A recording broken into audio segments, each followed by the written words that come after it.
అదే RTV app వార్తల్ని క్షణాల్లో చదివే అవకాశం ఉంటుంది. ఒక న్యూస్ పేపర్, ఒక టెలివిజన్ ఛానల్ మీ చేతుల్లో ఎప్పుడూ ఉంటాయి. Hi hello, welcome to RTV bull market. నేను మీ దీప్తి. ఈరోజు స్టాక్ మార్కెట్ గురించి అలానే బంగారం వెండిదారుల గురించి మాట్లాడటానికి మనతో పాటు ఉన్నారు మా బిజినెస్ ప్రతినిధి వర్మ గారు. హలో వర్మ గారు. హాయ్ అండి. గుడ్ మార్నింగ్ అండి. Good morning. ఎలా ఉన్నారు? అవునండి. వర్మ గారు, మనం చూసుకున్నట్లయితే గత 2 వారాల నుంచి స్టాక్ మార్కెట్ నెగిటివ్గా నడుస్తుందని చెప్పుకోవచ్చు. అసలు మరి ఈ రోజు ఎలా ఉండబోతుంది అంటారు? అండ్ అసలు ఎలాంటి ట్రెండ్స్ కొనసాగుతాయి అంటారు? అవునండి, యాక్చువల్గా అయితే స్టాక్ మార్కెట్ నిన్న పుంజుకుందని చెప్పొచ్చు. వరుసగా 2-3 రోజులుగా బాగా తగ్గిపోయింది. ఆల్మోస్ట్ రక్తపాతాన్ని చూపించింది. మొన్న కూడా పెరిగినట్టు పెరిగి మళ్ళీ సాయంత్రం అయ్యేటప్పుడు కంప్లీట్ క్లోజ్ అయిపోయింది, చాలా కింద పడిపోయింది. సో నిన్న మాత్రం మార్కెట్ కొంచెం పుంజుకుందండి. దీనికి కారణం ఏంటంటే మొన్న గ్లోబల్ మార్కెట్లు అన్నీ కూడా మంచిగా పెర్ఫామ్ చేసినాయి. అటు అమెరికా మార్కెట్ కానీ ఇటు జపాన్ మార్కెట్ కానీ మంచిగా పెర్ఫామ్ చేసినాయి. సో ఈ మంచిగా పెర్ఫార్మెన్స్ చేయడంతో నిన్న ఇన్వెస్టర్స్ కొంచెం పాజిటివ్గా రెస్పాండ్ అయ్యారు. దాంతో నిన్న స్టాక్ మార్కెట్ అయితే మాత్రం పాజిటివ్గానే క్లోజ్ అయిందండి.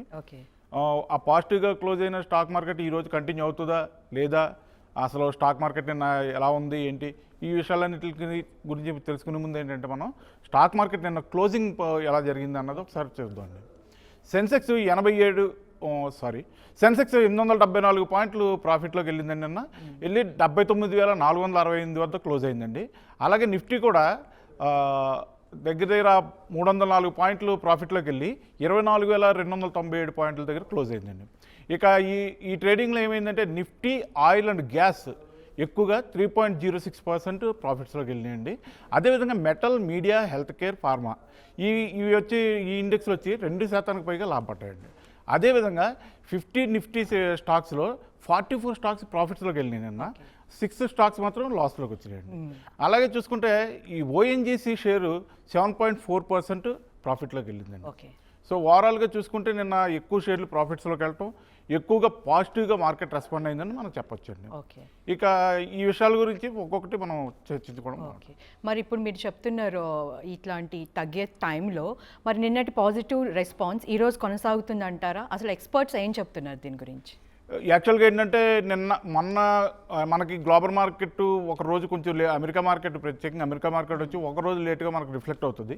సో ఆ ఒక్కరోజు లేటుగా రిఫ్లెక్ట్ అవ్వడంలో మొన్న నైటు మనకు టైం ప్రకారం మొన్న నైటు అమెరికా మార్కెట్లు డౌన్ నుండి కొంచెం పుంజుకున్నట్టుగా కనిపించడంతో నిన్న మన స్టాక్ మార్కెట్ మీద కూడా ఆ ప్రభావం కనిపించింది. అదేవిధంగా ఆసియా మార్కెట్లు అన్నింటి మీద కనిపించింది. జపాన్ మార్కెట్లు కూడా నిన్న చాలా బాగున్నాయండి. సో దాంతో మన స్టాక్ మార్కెట్ కూడా పుంజుకుందని చెప్పేసి నిపుణులు అంటున్నారు.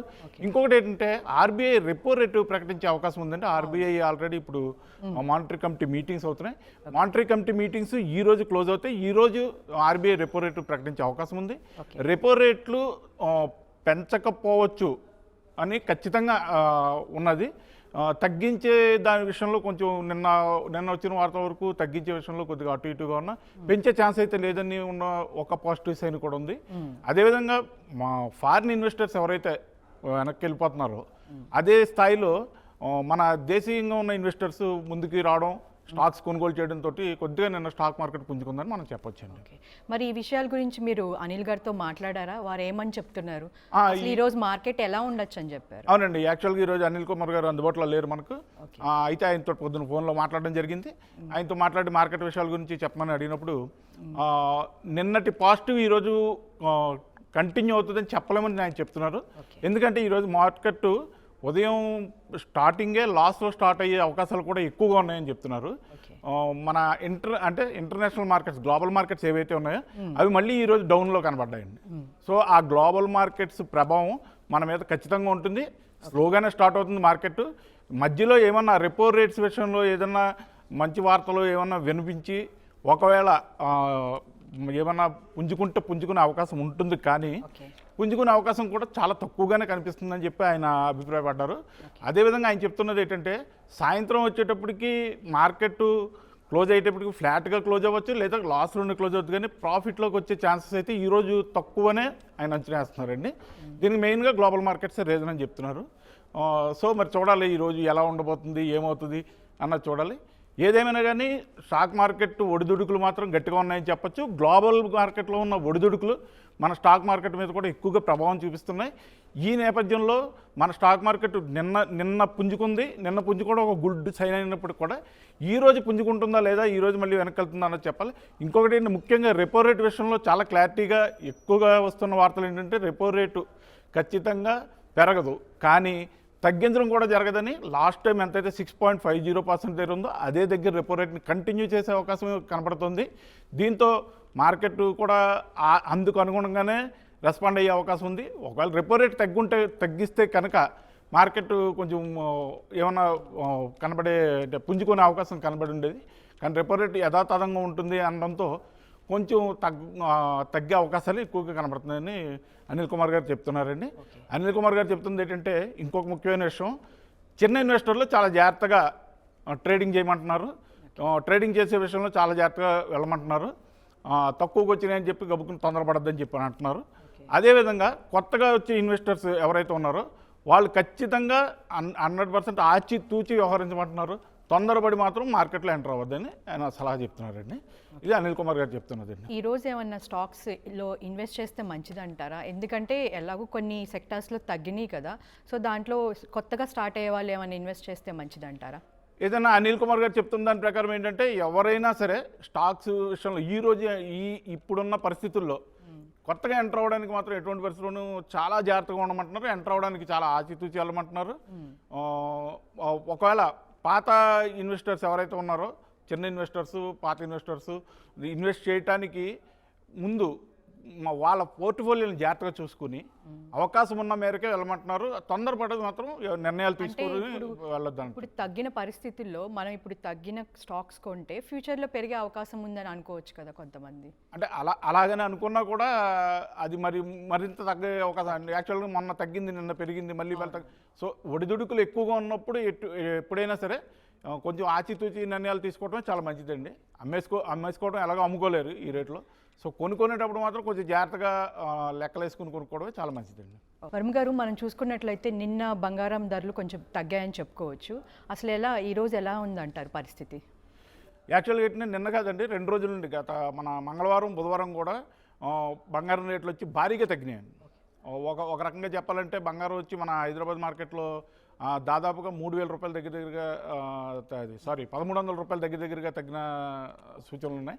అదేవిధంగా వెండి కూడా వచ్చి 3,000 రూపాయలు 4,000 రూపాయల దగ్గర కూడా తగ్గిందండి. నిన్న అంటే 2 రోజులు కలుపుకొని 4,000 రూపాయల వరకు కిందకి దిగిపోయిందండి. సో బంగారం వెండి రేట్లు వచ్చి భారీగా తగ్గుదలనే నమోదు చేస్తున్నారు 2 రోజుల నుంచి. అదే కొన్ని రోజులు కంటిన్యూ అవ్వచ్చు అని చెప్పి కూడా నిపుణులు అంటున్నారు. వాళ్ళు చెప్తున్నది ఏంటంటే నిపుణుల అంచనాల ప్రకారం, బులియన్ మార్కెట్ అంచనాల ప్రకారం బంగారం వెండి మరికొంచెం తగ్గే అవకాశాలు ఎక్కువగా కనబడుతున్నాయి. అంతర్జాతీయంగా పరిస్థితులు అనుకూలంగా లేకపోవడం ఒకటి, రెండోది మన స్టాక్ మార్కెట్లో పడిపోవడం, అలాగే మా డాలర్ విలువతోటి మన రూపాయి విలువ బాగా తగ్గుతూ ఉండడం మెయిన్ అది ఎక్కువ రీజన్గా చెప్తున్నారు. ఇందువల్ల మనకు మార్కెట్లో రేట్లు బంగారం కానీ వెండి కానీ రేట్లు తగ్గడానికి చాలా అవకాశం ఉంది.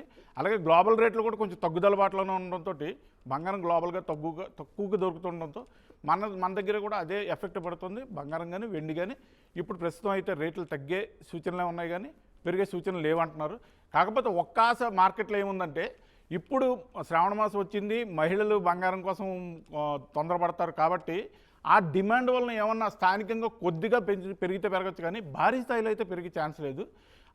ఆ ఛాన్స్ కూడా తక్కువగానే ఉంది. గ్లోబల్ మార్కెట్స్తో చూసుకుంటే ఇక్కడ డిమాండ్ని క్యాల్కులేట్ చేసుకుంటే ఆ రేషియో తక్కువగా ఉంది కాబట్టి పెరిగే ఛాన్స్ తక్కువ ఉంది, కానీ తగ్గే ఛాన్స్ ఎక్కువ కనబడుతుందని చెప్పేసి ఎక్స్పర్ట్స్ చెప్తున్నారండి. రైట్ వర్మ గారు, మరి అలా చూసుకున్నట్లయితే ఈరోజు హైదరాబాద్లో బంగారం వెండి ధరలు ఎలా ఉన్నాయంటారు? ఈరోజు అది చెప్పుకుందామండి. ఈరోజు హైదరాబాద్లో వస్తే హైదరాబాద్లో యాక్చువల్గా బంగారం ధరలు నేను చెప్పినట్టు నేను 2 రోజుల్లోనూ కూడా 1,300 రూపాయల వరకు 10 గ్రాములకి 1,300 రూపాయల వరకు తగ్గిందండి నిన్న సాయంత్రం వరకు. ఈరోజు మా మార్కెట్ రేట్లు చూసుకుంటే కనుక 22 క్యారెట్ల బంగారం హైదరాబాద్లో 10 గ్రాములకి 63,500 దగ్గర ఉందండి. అలాగే హైదరాబాద్లో 24 క్యారెట్ల బంగారం 10 గ్రాములకి 69,270 రూపాయల దగ్గర ఉందండి. ఢిల్లీలో 22 క్యారెట్ల బంగారం 10 గ్రాములకి 63,650 రూపాయల దగ్గర ఉందండి. అలాగే ఢిల్లీలో 24 క్యారెట్ల బంగారం 10 గ్రాములకి 64,420 రూపాయల దగ్గర ఉంది. ఇక వెండి విషయానికి వస్తే వెండి అయితే చాలా భారీగా తగ్గిందండి. ఢిల్లీ మార్కెట్లో 2 రోజుల్లో 5,100 రూపాయలు తగ్గింది. 5,100 రూపాయల భారీ తగ్గుదల అది. ఆ భారీ తగ్గుదలతో ఇప్పుడు 81,900 రూపాయల దగ్గర ట్రేడ్ అవుతుందండి ఢిల్లీలో వచ్చి. ఇక మన హైదరాబాద్లో కూడా 3,000 రూపాయల పైన 4,000 రూపాయల వరకు కూడా తగ్గింది 2 రోజుల్లోనే. తగ్గి 87,000 రూపాయల దగ్గర హైదరాబాద్లో ట్రేడ్ అవుతుందండి. సో ఇట్లా తగ్గడం అంటే 3,000 4,000 తగ్గడం అంటే చాలా ఎక్కువ అని చెప్పుకోవచ్చు. అవునండి. సో ఇది బంగారం కానీ వెండి కానీ కొనాలనుకునే వాళ్ళకి ఇది రైట్ టైం అని చెప్తారా? అంతే కదండి, బంగారం కానీ వెండి కానీ ఇప్పుడు ఇక ఇంకెంతకంటే ఇంకా బాగా తగ్గిపోతాయని ఎక్కువ అసలు ఏం పడవసరం లేదు. ఈ 2-3 రోజుల్లో బంగారం ధరలు ఇదే రేషియోలో కొద్దిగా అటు ఇటు కదిలే పరిస్థితి ఉంది కాబట్టి ఇప్పుడు ఎవరైనా బంగారం కొనుక్కోవాలన్నా, బంగారం ఇన్వెస్ట్ చేయాలన్నా కూడా ఒక మంచి ఆపర్చునిటీగానే చెప్పొచ్చు. ఇన్వెస్ట్ చేసిన వాళ్ళు మాత్రం సేల్ చేయాలనుకుంటే మాత్రం ఇది ఆపర్చునిటీ కాదు, అది తెలిసిందే. ఎలాగ తగ్గుతున్నాయి కాబట్టి, ఎలాగ అమ్ముకోలేము కాబట్టి ఇప్పుడు ఉన్న పరిస్థితుల్లో ఇంట్లో అవసరాలు ఉండి బంగారం ఫ్యూచర్లో ఒక 2-3 నెలల తర్వాత ఏదైనా అవసరం ఉందనుకున్నా కూడా ఇప్పుడు కొనుక్కుని పెట్టుకోవడం చాలా మంచి ఇదని చెప్పేసి ఎక్స్పర్ట్స్ కూడా చెప్తున్నారండి. బంగారం వెండి ధరలు ఇప్పుడు నేను చెప్పిన ఈ రేట్లు కూడా ఈరోజు పొద్దున్న మార్కెట్ స్టార్ట్ అయ్యేటప్పటికి ఉన్న రేట్లన్నీ మనకి లోకల్ మార్కెట్స్, గ్లోబల్ మార్కెట్స్ ఎప్పటికప్పుడు మారుతూ ఉంటాయి. ఈ మార్పులకు అనుగుణంగా బంగారం వెండి రేట్లు ఇప్పుడు చెప్పిన దానికి కొద్దిగా అటు ఇటుగా ఉండొచ్చు. అలాగే దీనికి ట్యాక్సులు కూడా కలపలేదు, డైరెక్ట్ రేట్స్ చెప్పాము. లోకల్ ట్యాక్సులు కూడా దీనికి కలుపుకుంటే కొంచెం ఎక్కువే ఉండొచ్చు. సో మా బంగారం కొనుక్కోవాలనుకున్నప్పుడు ఒకసారి మార్కెట్లో మీరు 4-5 షాపుల్లో ఎంక్వైరీ చేసుకుని ఎక్కడ తక్కువకి వస్తుంది, తరుగు అన్నీ చూసుకుని చెక్ చేసుకుని కొనుక్కోమని మాత్రం సూచిస్తున్నామండి. అదేవిధంగా స్టాక్ మార్కెట్ కూడా, మనం స్టాక్ మార్కెట్ విషయానికి వస్తే స్టాక్ మార్కెట్ ఎక్స్పర్ట్స్ చెప్పింది కానీ, అనిల్ కుమార్ గారు చెప్పింది కానీ ఓన్లీ అది మన అవగాహన కోసం, అంటే ఇన్వెస్టర్స్ పాడైపోకూడదు, ఒక అవగాహన కోసం చెప్పిన విషయం తప్పితే అది పలానా స్టాక్స్ తీసుకోమని రికమెండ్ చేయడం కాదు. సో ఎప్పుడైనా ఇన్వెస్ట్ చేసే ముందు మీ పోర్ట్ఫోలియోలు చూసుకోండి. మీ పోర్ట్ఫోలియోలు చూసుకోవడంతో పాటు మీ స్టాక్ మార్కెట్ సూచనలు ఇచ్చే మీ ఫైనాన్షియల్ అడ్వైజర్లని సలహాలు అడిగి వారి సలహాల ప్రకారం ముందుకెళ్ళడం మంచిదండి. ఇది మాత్రం ఆర్టీవీ సూచిస్తుంది. థ్యాంక్ యూ వర్మ గారు, థ్యాంక్స్ ఫర్ యువర్ అనాలిసిస్ అండి. థ్యాంక్ యూ అండి. సో చూసారు కదండి, ఇది ఇవాల్టి మన మార్కెట్ అనాలిసిస్. తిరిగి మళ్ళీ రేపు కలుద్దాం. అంతవరకు కీప్ వాచింగ్ ఆర్టీవీ. మరిన్ని వీడియోస్ కోసం ఛానల్ ని సబ్స్క్రైబ్ చేయండి, లేటెస్ట్ అప్డేట్స్ కోసం వాట్సాప్ ఛానల్ ని ఫాలో చేయండి, అండ్ లింక్ డిస్క్రిప్షన్ లో ఉంది.